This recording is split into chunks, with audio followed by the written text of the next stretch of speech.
सात चिरंजीवी कथा। आपला सनातन धर्म 4 युगांमध्ये विभागला आहे. 1.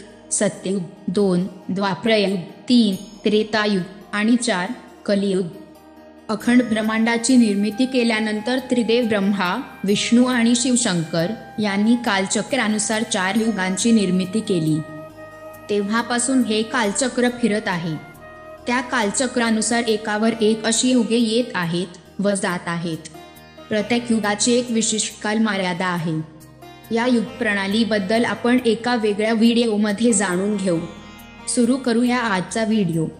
4 युगापैकी पहिली 3 युगे ही भगवान शंकर आणि भगवान विष्णूंनी घेतलेल्या अवतार आणि त्याच्या लीलांनी परिपूर्ण अशी आहेत. यामध्येच रामायण, महाभारत घडून गेले आहे. आता या काळात असे काही दैवी पुरुष आहेत जे आजही जिवंत आहेत व पृथ्वीतल्यावर कुठे ना कुठे वास्तव्य करत आहेत. सनातन धर्म आणि वेदानुसार हे सर्व महापुरुष कोणत्या ना कोणत्या वचनात, वरदानात किंवा शपथात बांधलेले आहेत. योगामध्ये सांगितलेल्या अष्टसिद्धींची सर्व शक्ती त्यांनाच याजवळ आहेत. श्री हनुमान, महर्षी वेदव्यास, कृपाचार्य, परशुराम, विभीषण, राजा बळी आणि अश्वत्थामा हे आहेत ते 7 चिरंजीवी.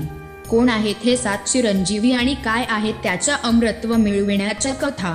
7 चिरंजीवींच्या या पर्वात आपण प्रत्येक चिरंजीवीची कथा वेगळ्या वेगळ्या 7 भागांमध्ये जाणून घेणार आहोत.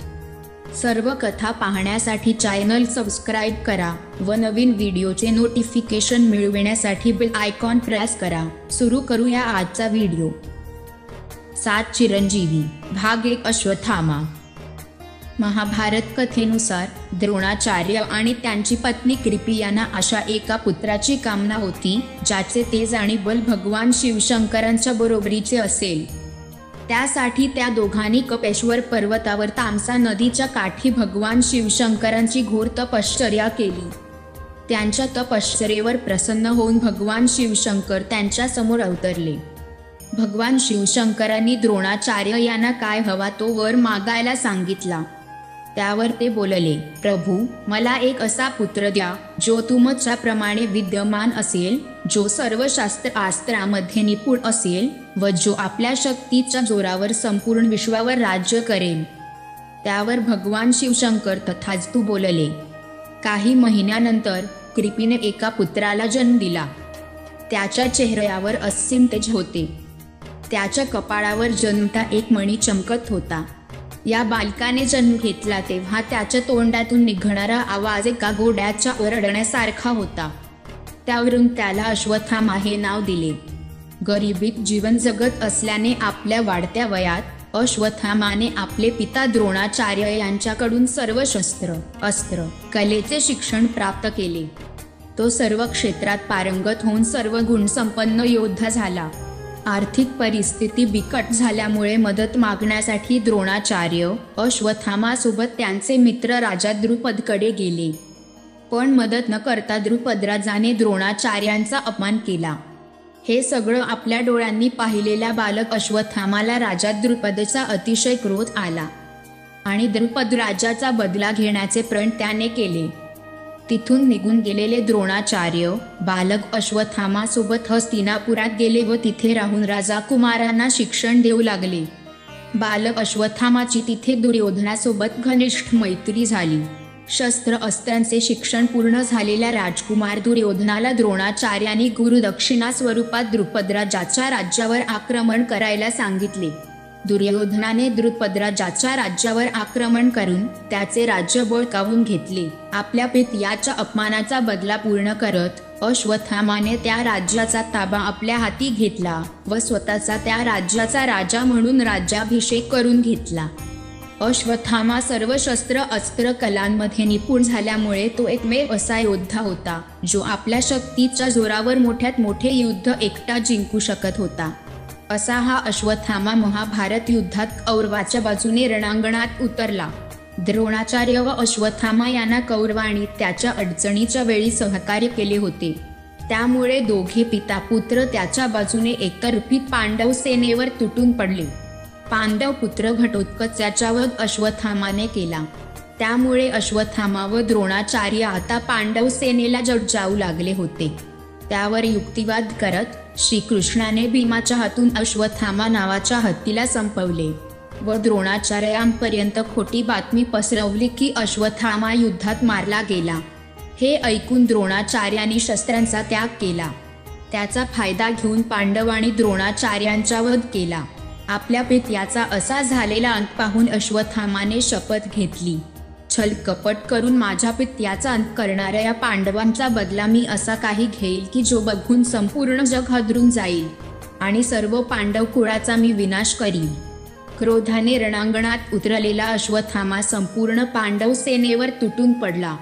संपूर्ण दिवसभरात अश्वत्थामाने निम्म्यापेक्षा जास्त पांडव सेनेचा विनाश केला. सूर्यास्त झाला आणि युद्धाला स्थगिती मिळाली. असं म्हटलं जात की जर त्या दिवशी सूर्यास्त झाला नसता तर अश्वत्थामाने संपूर्ण पांडव सेनेचा विनाश केला असता.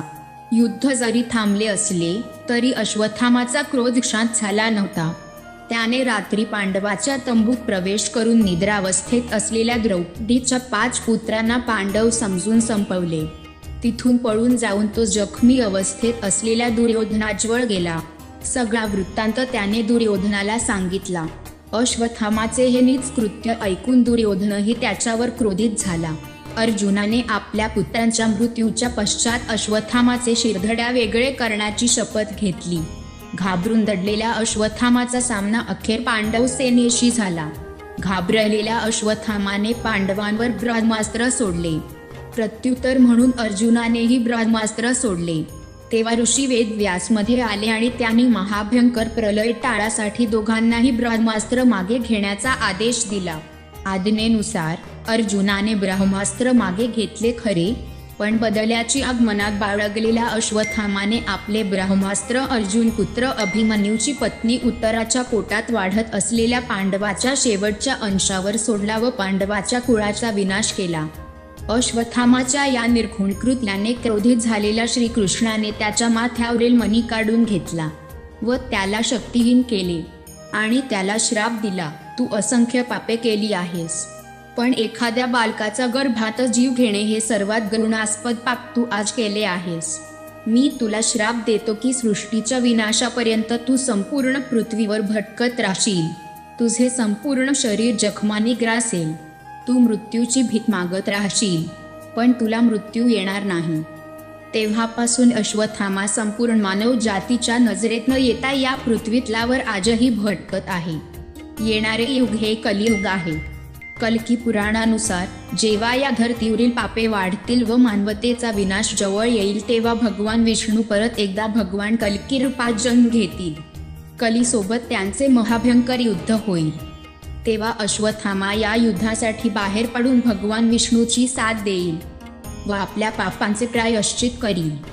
अशी आहे अश्वत्थामाच्या अमरत्वाची कथा.